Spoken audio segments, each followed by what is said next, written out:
Yes. Come on. Let's go. Get it fist pumping, boys.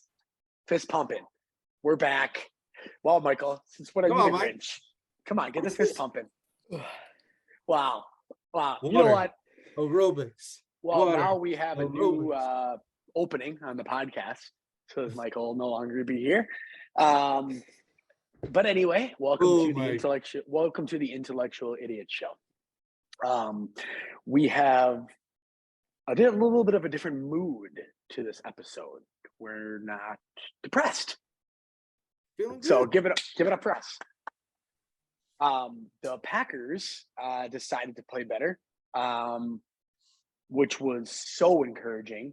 The Packers got a win that meant so much more than just a lucky feel-good win, right? Our season's alive.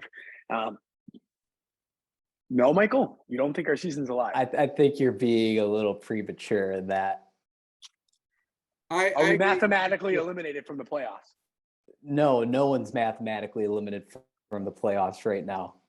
Even the Texans aren't. I've got high hopes right now. After seeing what I saw last week, Rodgers showed some life. He even threw his body out on the line for a block.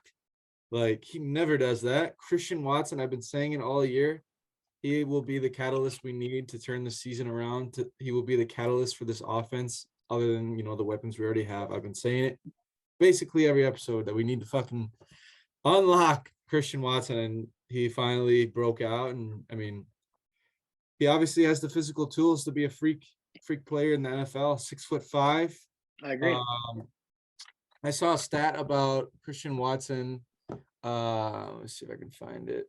Christian Watson is the second rookie ever with 3 receiving touchdowns against the Cowboys. The other was, can you guys guess? And it was on Thanksgiving in 1998. So can you guess who this other receiver was? 98. 1998 against the Cowboys. My birthday. I'm going to go with... I don't know. Randy Moss? Yes. So are we thinking that he's going to be the next Randy Moss? I don't know. Let's hand it over to pessimist Mike. Mr. Negative Nancy over here. How do you? He doesn't want to pump his fists. He doesn't believe in the Packers. He doesn't. Everything is just Debbie Downer Mike over there. What's going on? You wake up on the wrong side of the bed? I think I should continue not watching the Packers game live. This was the first week where I did not watch the entirety of the game. I was just kind of checking in periodically and then watched a lot of the highlights. I will say with Christian Watson, he had 2 horrible drops early on in the game. He did. And I was like, all right, time to check out. But he did BBF, as we call bounce back fatty, with those 3 amazing TD receptions. I think his stat line was 4 receptions, 107 yards receiving, and 3 touchdowns. So definitely a bright spot. Looking forward for him to stay healthy and continue being an asset for our offense. So there's my little ray of sunshine. Wow. Yeah. It's still awfully pessimistic. Michael's just, he's been a disappointment since the first second of this podcast started today. And he's obviously continuing that trend. But what I will say is, it's been a really tough season, and it was in a really emotional win. And I think it meant a lot to this team. Statistically, we actually, in yardage, in time of possession, in outgaining opponents, our offense has statistically on paper been good. But scoring wise, we have been 28th in the league. Yeah, which is ironically, one second, Tyler, I'm going to finish real quick. Ironically, we play the Titans this week, who have been dead last in the league in offense, but they're like top 10 in opportunistic scoring. So they're like opposite. That stat that you saw, Max, was dead last in offensive line protection. Their offense is not dead last. No, their offense is 32nd in the league and like getting like outgained by opponents and yards per game and like look it up because I'm pretty sure I heard that this morning From Jack? on the podcast I'm listening to that I listen to Locked On Packers every morning, and it's Peter Bukowski is the guy. He's a Packers analyst. I'm pretty sure they're like last in yards per game or something like that, and they've only outgained their opponents on offense once all year. Interesting. I could be wrong, but this is bad podcasting. Yeah, from what I saw, from what Jack sent us this morning, they did a pro football rating of NFL offensive lineman pass protection ratings. Number 1, Baltimore Ravens at 100 pro football focus rating, which is insane. Packers surprisingly coming in at 2 with a 91 pro football focus rating. Our line has been good. Yeah. Browns 3, Eagles 4. It makes sense for the Eagles. They're amazing. Surprisingly, the Panthers are 5. And then I'll go down to the bottom of the list with a ranking of 0, the Tennessee Titans. The next lowest, so they're 32nd ranked at 0. The next highest are the Indianapolis Colts at a 32. So it goes from 32 to just fucking 0. That's how bad their line is. I just like everything that I've heard, and maybe I don't think that I'm off, but maybe I'm off. But I know the Titans have been out offensed in every single game this year but one, and I know that they really struggle to move. They struggle to move the ball. Yeah. They don't really have a passing attack at all. I mean, they just if we stop the run, and the Titans haven't scored more than, what was that number? Was it 22 or 21 points in a game this year? So if we that also is a number that I heard, but I want to be accurate. You gotta back these stats up, Max. You're not really backing any of these up.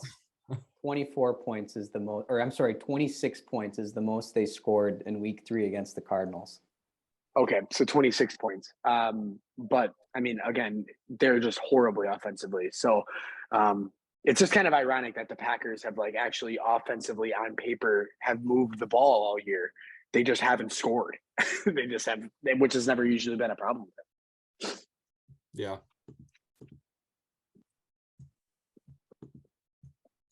But overall, feeling really good about the Packers. It's just, I know it might be a little bit of an overreaction, Mike, is what you're saying, Mr. Nancy, but it's exciting to see Rodgers feel like he's finally getting back into it. Putting his body out on the line. And, I think we can get a nice dub against the Titans this week. Just got to control the run game. I just think it's interesting on how your guys' attitude has made a complete 180. Pretty sure last week's episode was like, fire Gutenkirst, start Jordan Love, blah, blah, blah. I just think it's interesting that I just want to hold that was the opinion 7 days ago. Well, that's not true. Nobody said start Jordan Love. People were saying that if you get to a point in the season where you're mathematically eliminated, I don't think, and I stand by that. I still stand by that after a win. Like, if we get mathematically eliminated, there's no purpose for us to play Rodgers. You need to see what you have in Jordan Love. Yeah. Like, at some point, you need to see what you have. Rodgers is 37 years old. He's not getting any younger. As for Brian Gutenkirst, I'm still not sold on him either. I mean, I don't think that he's done a ton as to like making our team better and putting themselves in a positions to get some help on offense. Like, from this game, I haven't seen what we've done today or on Sunday all year.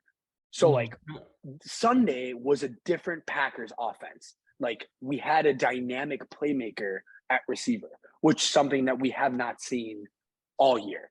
And with all due respect to like Allen Lazard and all that stuff, like, he's not a number one.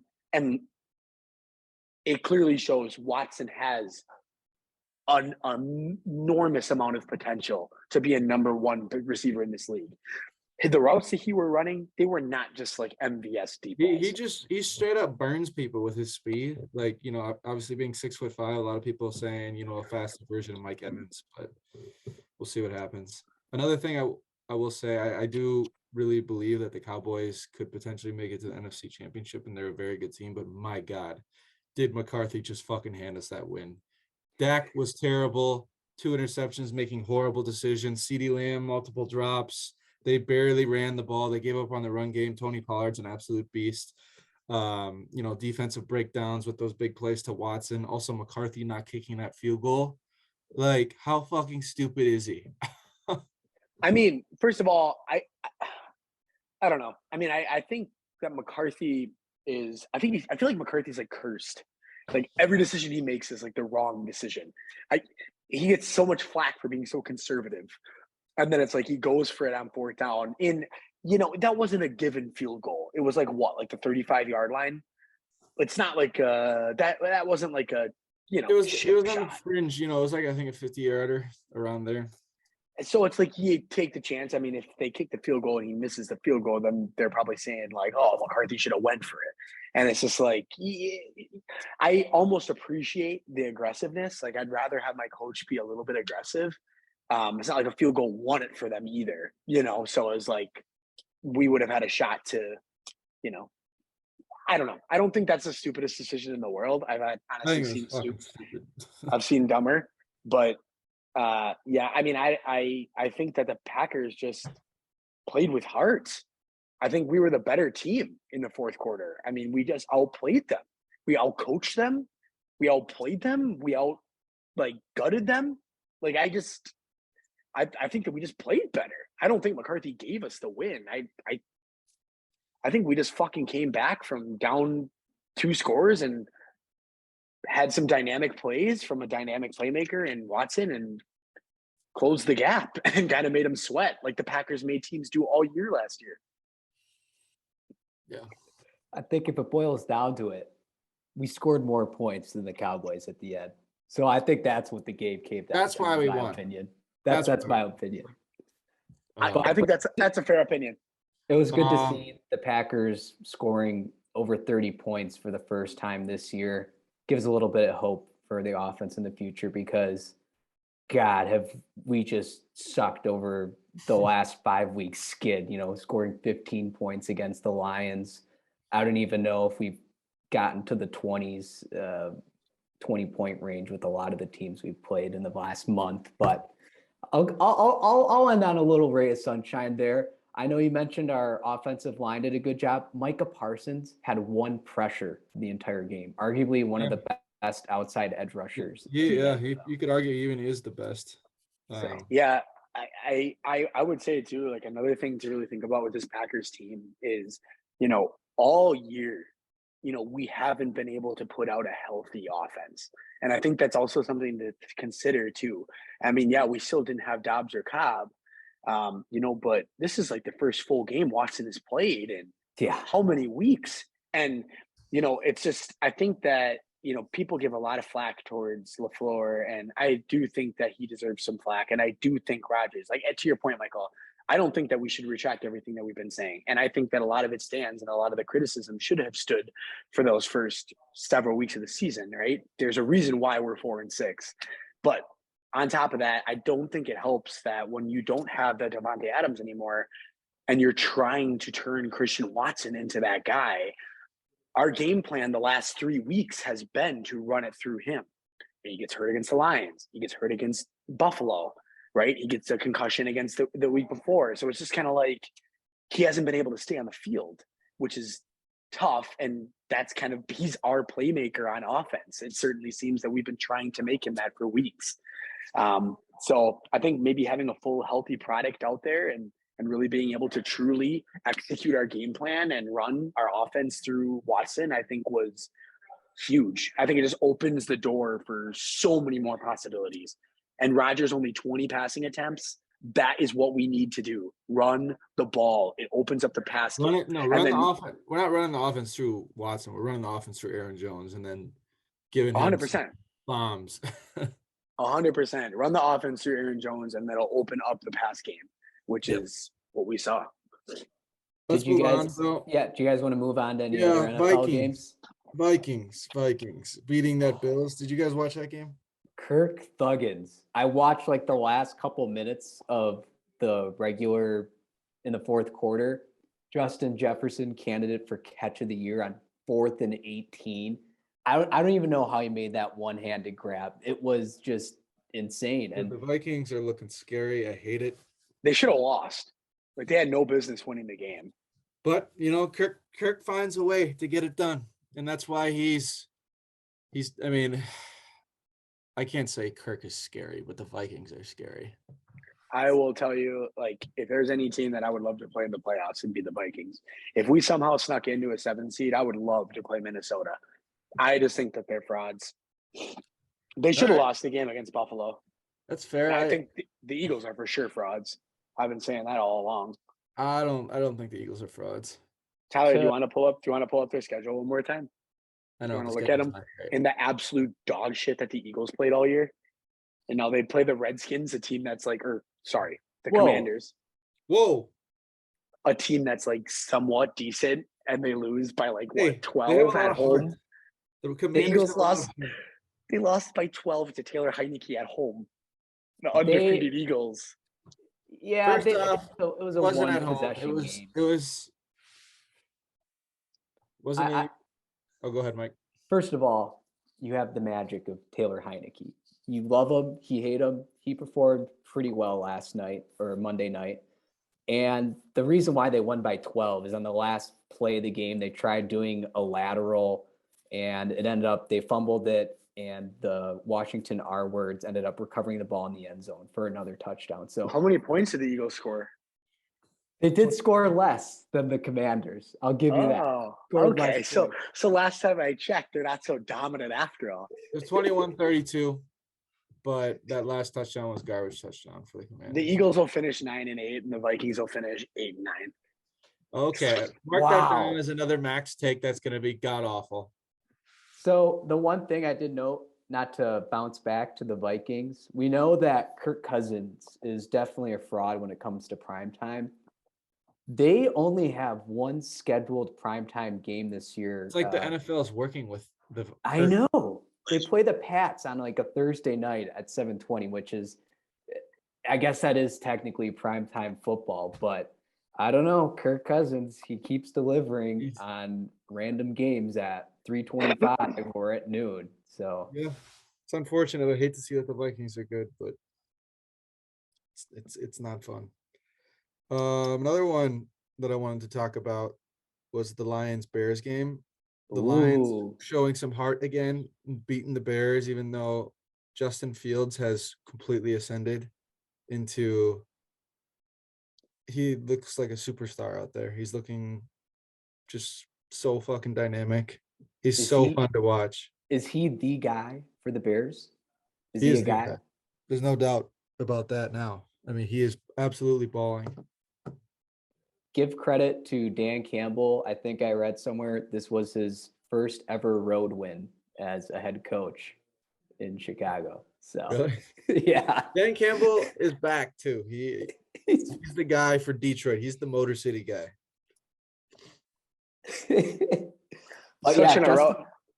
Justin Fields, besides a little nasty of a pick six that he had in that game, I think he had 4 total touchdowns. He's looking like a beast, looking like he's having some fun. And he doesn't have like any star running backs or wide receivers either. I know we put a lot of the blame on in the Packers for not having a great wide receiving core other than the emergence of Christian Watson, but Justin Fields doesn't have a whole lot of all-stars, and he is pretty much making everything work. He's a one-man pony show. He's got Darnell Bum Mooney and Chase Bum Claypool. Like, Claypool had 1 catch. I think Mooney didn't do anything like. Tyler, I thought Chase Claypool was going to turn the Packers season around. Hey, you never know what it would have been like if he was on the Packers. True. No, Chase Claypool is an absolute dog. Yeah, and he's dog for Pittsburgh and dog for Chicago. And he wouldn't have done anything, and we would have had to give up a 2nd-round pick for him. Not a fan of him, but how about them Dolphins? How about we talk about one game I want to talk about is are we going to talk about the Chargers were like so many people's Super Bowl pick, and they defined mediocre. Like, again, Chargers 16 points in a loss to the 49ers. I mean, both of these teams are 5-4 now. They're both so beatable. San Francisco kind of pulled the Padres and went all in. All their draft picks, they pretty much have nothing now. They have Christian McCaffrey, and they're planning to win now, which I think is interesting. I mean, they do have these guys locked up now, and McCaffrey didn't even get. Elijah Mitchell got 18 carries and McCaffrey got 14 carries. Like they're not using him more than Elijah Mitchell. I just think it's weird. Like, I just think both of these teams are beatable. I mean, if you look at the NFC and you look at where the Packers are at, like, they're so far from being out of it. Like, there are so many teams that are 5-4, 4-6, 6-3. And it's like, there's 7 games left in the season, right? 7 or 8 games. I mean, 8 weeks. If the Packers could find themselves at 10-7, or 11-6, I mean, if we somehow run the table, I mean, Rodgers done it before, you're perfectly open in the playoff conversation for a 5, 6, 7 seed. I mean, do you guys agree with that statement or no? You would think that the Packers have a lot to play for at this point. Mm-hmm. 10-7, 11-6 get you in the playoffs with a wide open. I mean, besides the Eagles and the Vikings, those are the only 2 teams that have set themselves apart in the NFC, I feel like, record-wise. What about the New York Football Giants? Oh, I forgot about the Giants. They're kind of, yeah. I mean, they also have had a pretty soft schedule, but yeah, I mean, I think they're relevant. I think they got a really good coach. They beat the Packers, so I mean, Saquon Barkley, the monster. 35 carries this week for him. Wow. Yeah, they really rely on him. My God. I think another note that we want to make sure doesn't fly below the radar. Tom Brady, since divorcing Giselle, is 2-0. Hey. Bucks are 5-5. It was the right decision. For his football career, at least. Maybe not the family life. But I mean, what else has he got to really worry about now? He's just going back to football. He's going to play another 10 years. Yeah. So teams you got to worry about, I mean, the Commanders, I mean, it actually would have helped us if they lost last night. They're 5-5. I mean, they're last in the NFC East, but they're fighting for a playoff spot. Cowboys are 6-3. Seahawks are 6-4. Seahawks are still a team I'm scared of. There's something about the Seahawks though where you almost feel like they're going to come back to down to earth a little bit. They played a really bad game. Gino's cooking. Well, not anymore after his terrible game in London or Germany or wherever they played. He didn't have a terrible game. He actually played pretty well. And then you got other teams, Buccaneers. The NFC South doesn't scare me at all. We have the tiebreaker over the Buccaneers too. NFC West, Seahawks, Niners. The Rams are terrible. They just lost Cooper Kupp to the IR. RIP Cooper Kupp's ankle. That sucks. That's like I am ready to put the done chain on the Rams after that. I mean, losing to the fraudulent Cardinals 27-17.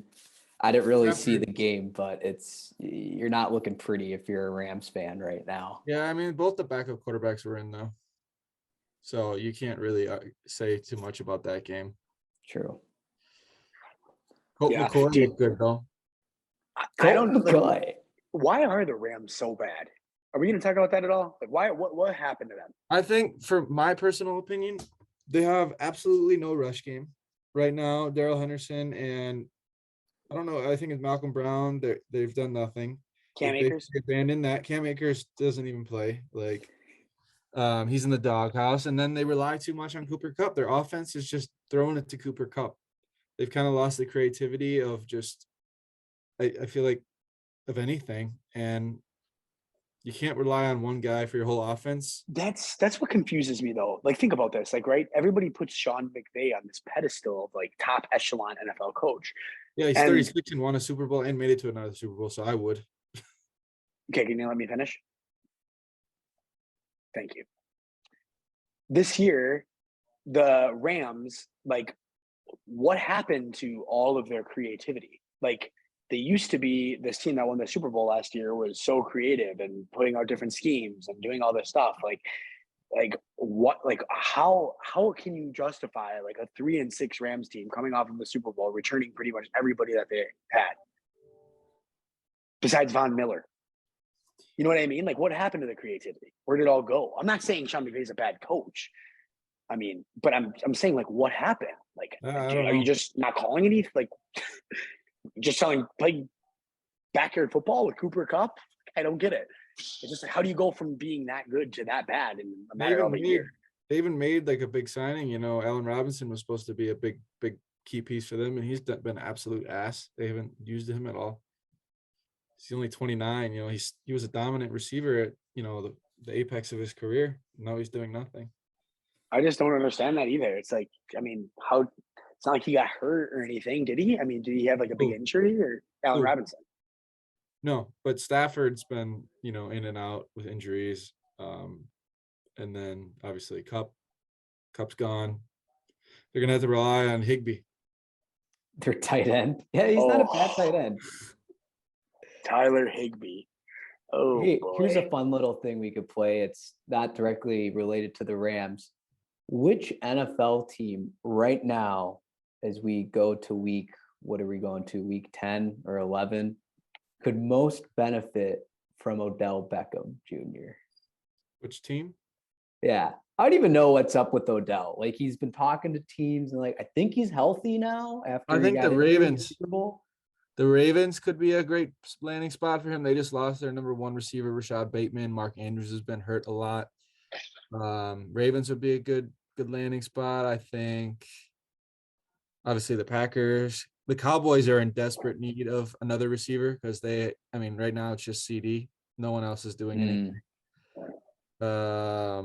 Let's see who else. The Titans need a playmaker on the outside. Bobby Woods ain't doing it. Their rookie has been in and out. What's his name? Traylon Burks hasn't done shit. Texans, obviously. I mean, they're not going to go in for him this year, but they need receivers. But yeah, I think OBJ is going to land in Houston. I was just going through teams that need receivers. He won't land in Houston. I mean, Tyler, I like what you said. I think the Titans are a sneaky landing spot for them. I think that the Ravens should be a front runner. I think Odell would love to play with Lamar. I don't even want to talk about the Packers because I know that they're not going to sign them. So like I think it's almost a moot point to even discuss the Packers. But I think another team that could be actually kind of sneaky is the Patriots. Like a team like New England, like they're spending the most money on receivers this year of any team. Bill Belichick's been known to make some splashes with some sketchy guys. Like signed Antonio Brown, he took a chance on him, that didn't work. Took a chance on Josh Gordon, that didn't work. Yeah. Maybe he'll take a chance on OBJ. I could see that. So it's kind of where my head's at with it. But I'm trying to see what other games, like off the top of my head, that I want to talk about before we dive into what's hot, what's not.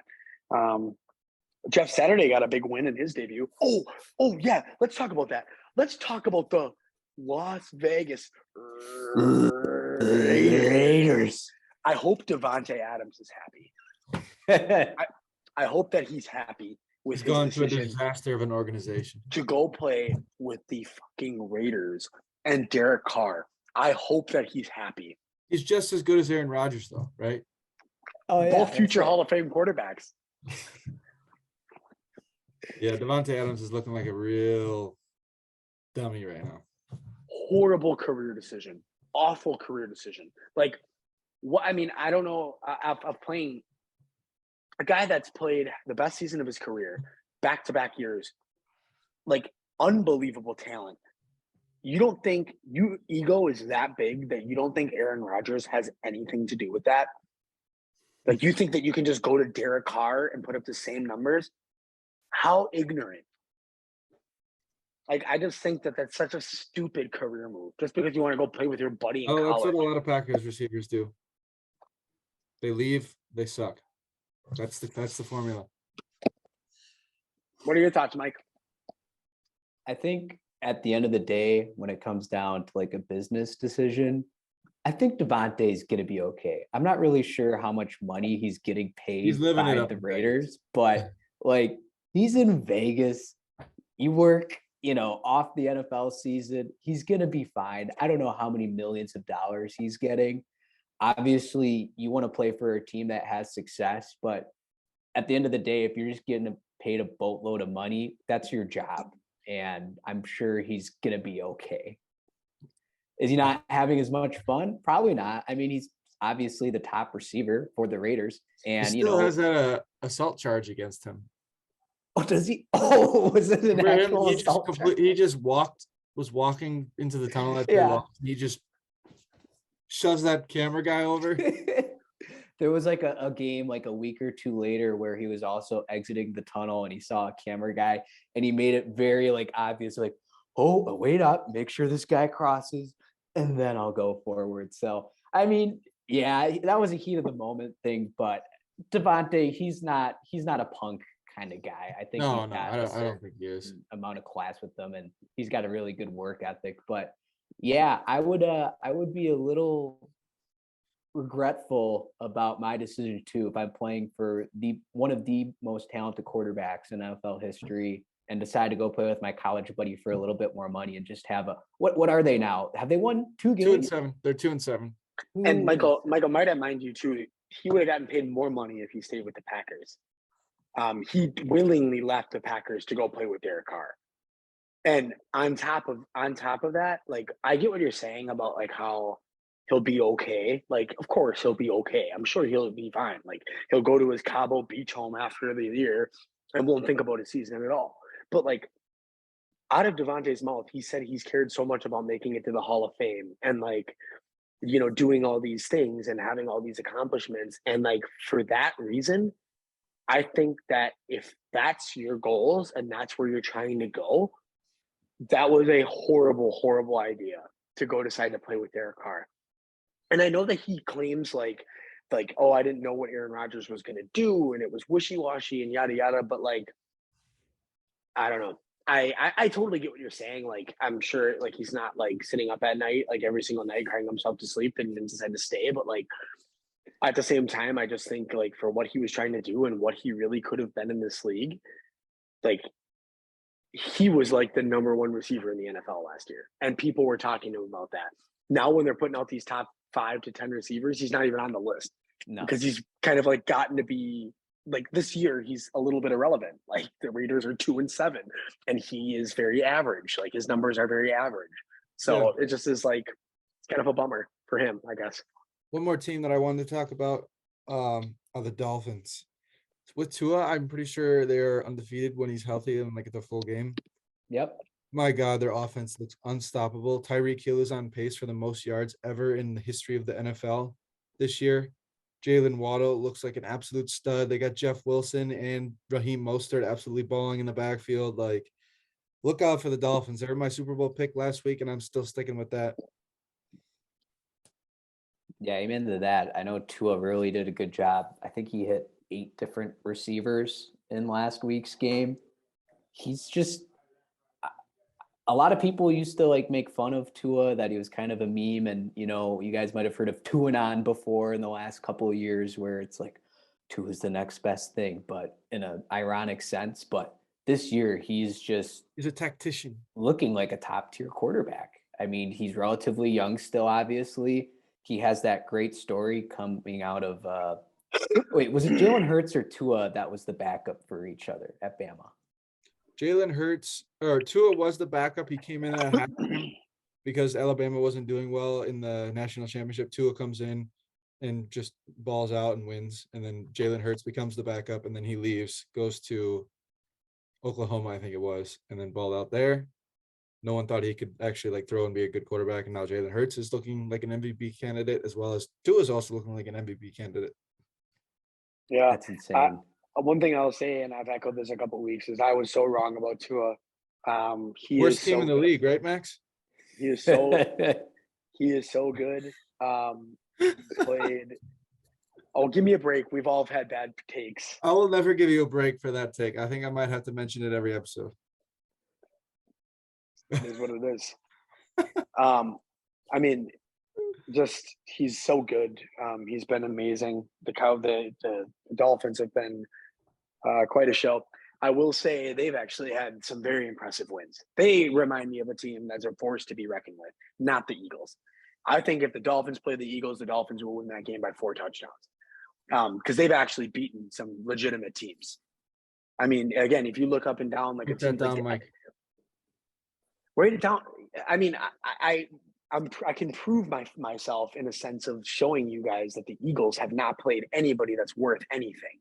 No, I know. Um, I'm not denying that. I'm just saying I want to mark they that one down just in the case. Eagles remind me exactly like the Steelers of a couple years ago. Like the Steelers were 11-0, right, Tyler? You would know best. Yeah, They but were the like, thing what? is, then the Steelers were played- rolling 11-0. Their offense still did not look that great. Like I feel the Eagles' offense looks unbelievable, and I feel like it's a little bit different. But I get what you're saying. Yeah, again, the Vikings got a really nice win too, but I'm not sold on them. I mean, they shouldn't have even won that game. But again, those are teams too. Like, if I'm not sold on them, like I guess that's a good thing because those are potential teams that the Packers might have to face if they somehow snuck into the playoffs. So, I guess and we'll see too. If my word is right. If when the Packers go there in 2 weeks, if we're playing with something to play for, maybe we'll give the Eagles a run for their money. Because I think we play, if I'm not mistaken, we play the Titans on Thursday. And then I think if we win that game, we have to go to Philadelphia, right? Or we go to Philadelphia regardless, but we go to Philadelphia after that, right? Mm-hmm. So, okay, let's end today. Oh, go ahead. Then I have one thing that I want to share about NFL to end it. Okay, let's end with everybody has to give the keys to the Packers getting in the playoffs and making a run. Okay, everybody has to say their keys. What are the key things to the Packers to get in the playoffs and make a run? No, you know what? Let's let negative Nancy Mike start. All right, Mike, go ahead. You wrote us off, so the Packers are gonna win. I'm gonna tweet at Aaron Rodgers, and I'm gonna have the Packers win in spite of you. All right, mine's going to be very quick. It's going to be a big 40K overview on how the Packers can make it to the playoffs. At the end of the regular season, they need to have a record that would put them in a seeded spot in the playoffs. So they need to win enough games to at least be a wild card team. Mike, you've used that 4 times this episode. That's the key to success. I'll let you two go on. All right. Well, thanks for that great insight, Mike. I'll give some real insight here. Jesus. We need to get healthy. We need consistency in the health of both our offense and defense. Mm-hmm. Rodgers needs to stay in it. He's looked on and off with how his effort levels. Christian Watson, obviously, continue trying to unlock him. Keep running the ball through Aaron Jones. And we need some luck with these other NFC teams to start losing. Yeah, I think that's good. I don't think we need to worry about luck right now. I don't think we need to worry about any other teams besides like where we're at. I was thinking about that this morning, Tyler, because I was thinking about that. But like, here's the deal. I was thinking about that this morning in a sense of like, okay, what if this team loses? We need this team to start losing. But like, here's the reality. If we don't go 10-7 or 11-6, we're not getting in anyway, right? We need to worry. The number one key to success, I feel like for us, is worry about giving yourself a chance. Like that is all that we can control is 1 week at a time, winning one game at a time. Because if we're sitting here worrying about what other teams are doing at 4 and 6, Michael, is there something that What's so fucking funny, Mike? Max, your analysis is coming down to we just need to win more games, which was mine. Good God. So we need to, if we just focus on winning one game at a time, I think that's the most important mentality to take is not worrying about any other teams. Just focus on like what we can control in that sense. I think secondly, we need to stick with the game plan of getting Aaron Jones the ball. I don't know why we did it against the Bills. We gave ourselves a chance to win that game. And then we go to Detroit and completely abandon it. We need to do it. Like, we need to just do it. And then, again, we go back to it with the Cowboys. We win the game. He had like 100 and something yards on the ground, and AJ Dillon too, like unbelievable. And then it's like we just need to keep doing that. The Titans, we needed to slam it down the Titans' throat. We need to do it week in and week out because running the ball is going to lead to guys like Christian Watson and our receivers getting open and opening up the passing game more. If we cannot develop a run game, like we're not going to be anything.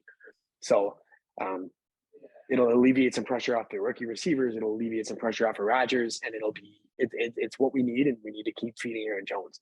I think that's key. And my last thing that I'd say is, I think, Joe Barry did some awesome. I think he should get a lot of credit for our win last week. I think he did some awesome adjustments on defense. Playing Rudy Ford at cornerback was huge. He was so good.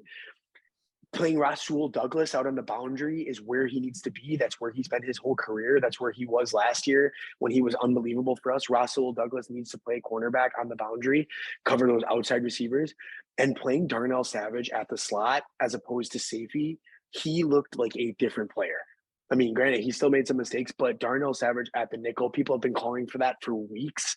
He needs to play that slot receiver. He needs to play the nickel, and we need to get him absolutely, positively out of safety position because he is a horrible safety, a complete liability out there. Amos was great.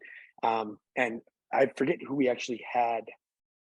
Rudy Ford was playing safety, right? Yeah. See, he was playing safety and Rasul Douglas played Eric Stokes' corner position. So effectively, because Eric Stokes got hurt, I think 3 positions got better, which is kind of interesting.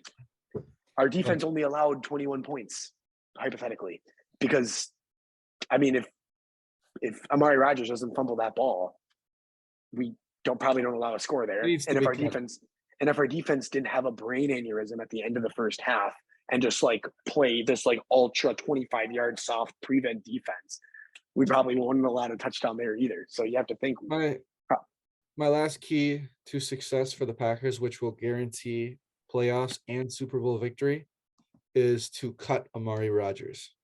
Okay. But I have something I want to share with you guys. I haven't told you I had a little surprise. I thought it was kind of funny, but I'm going to share my screen.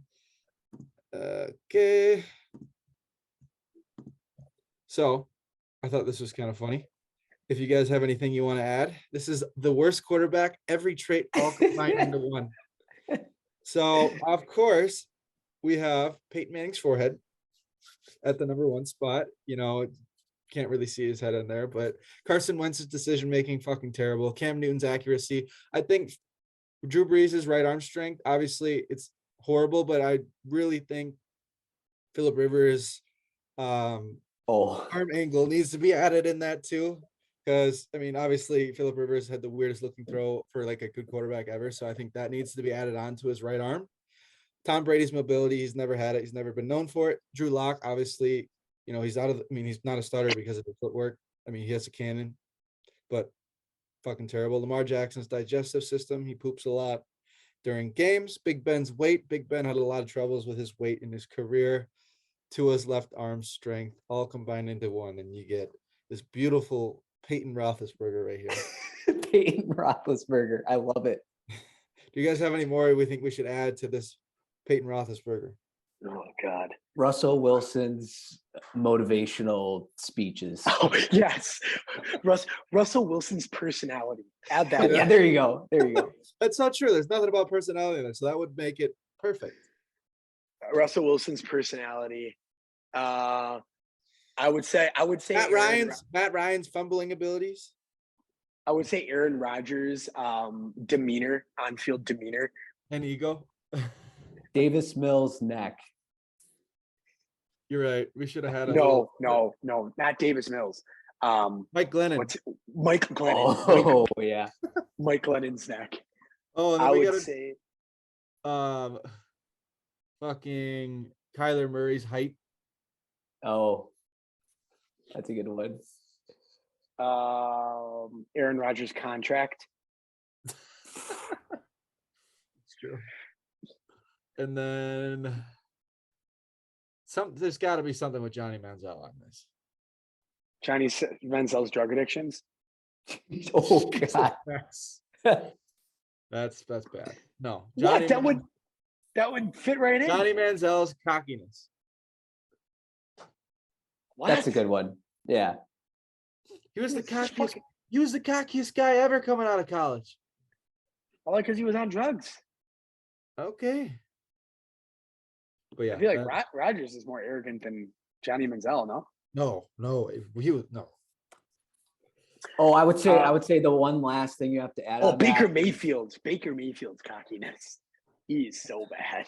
you have to add former Lions quarterback Dan Orlovsky's sense of where he is on the field. There's that infamous video where he's running like 5 yards out of his own end zone for safety. He doesn't realize it for like 10 seconds. And Jared Goff's IQ at the end. Nice guy, Jared Goff. Nice guy though. All right. Well, moving who to else? our last. I want to section. know. Go ahead, Max. I want to know who else. Wait, I thought that was our last section. Oh, we're not doing What's hot? Oh, I forgot. Oh yeah, let's quick do that. We're winding down here. Yeah. All right, I'll go first. What's hot? Taylor, iced up Heineke. He's come into the Commanders team and revived them. They were looking absolutely dead in the water with Carson Wentz. He's my what's not. Carson Wentz, I mean, he's a disgrace. He's so bad. I don't know why people Breaking groin. what? The Packers have cut Amari Rodgers. Yay! My Shut Super up. Bowl prediction. Guys, we're ready. And Kalen Hill. Guys, we're gonna win the Super Bowl now. Wow. That's awesome. Amari Rodgers is no longer on the Green Bay Packers. Good. He doesn't deserve to be. He's released. He's Yeah. had 5 fumbles and he doesn't play on offense. But I had one more thing that I wanted to touch on. Maybe I could touch on it next week because it's a long explanation. I was going to talk. Touch on it next week. Okay. We'll start with it, Tyler. I'm going to talk about the whole FTX debacle. This is bigger Next week. I know, next week. It's bigger than Enron. Next week. All right. Big scrotum. You're on mute, Mike.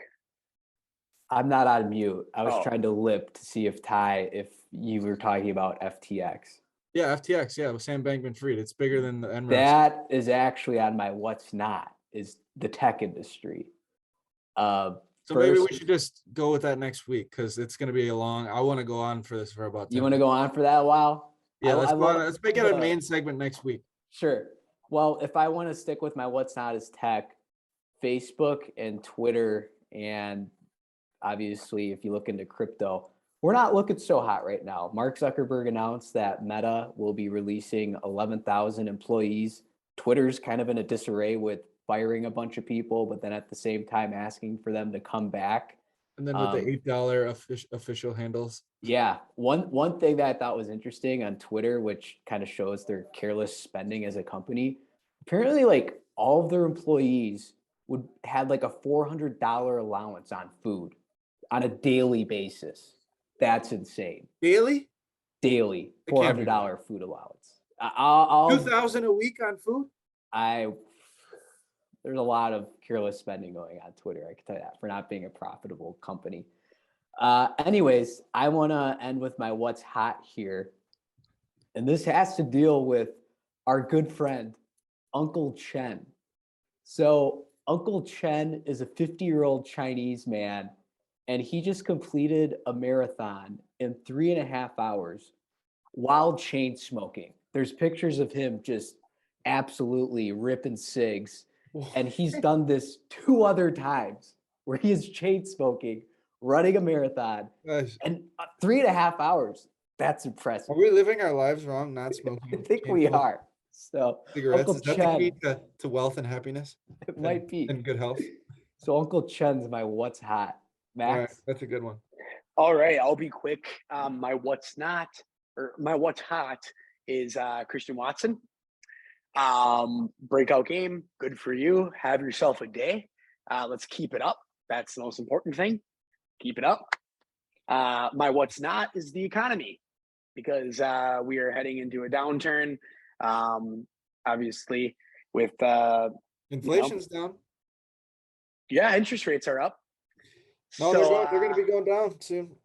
that's inaccurate. But anyway, yeah, the economy's taking a dip, and brace is all I got to say. Brace. So that is my what's hot and what's not. And that concludes our episode 39. 39. Holy shit. I just pulled that right out of my ass. I have no idea. Okay. But anyway, 39. go Pack. We had a record week this week on the YouTube without Max's paid advertising. We got over 30 views. So nice. That's huge. Thank you, listeners. We love you. Keep listening to us. Thank you. You won't be disappointed. We guarantee 14 deep belly laughs per episode. So we hope we hit that number this week. Good stuff. Good stuff. Well, thank you. Keep listening. Subscribe. Follow us on Spotify, Apple Podcasts. And again, Ty, take us out. Thank you, boys. Good episode. Let's roll. Pod out. Let's ride.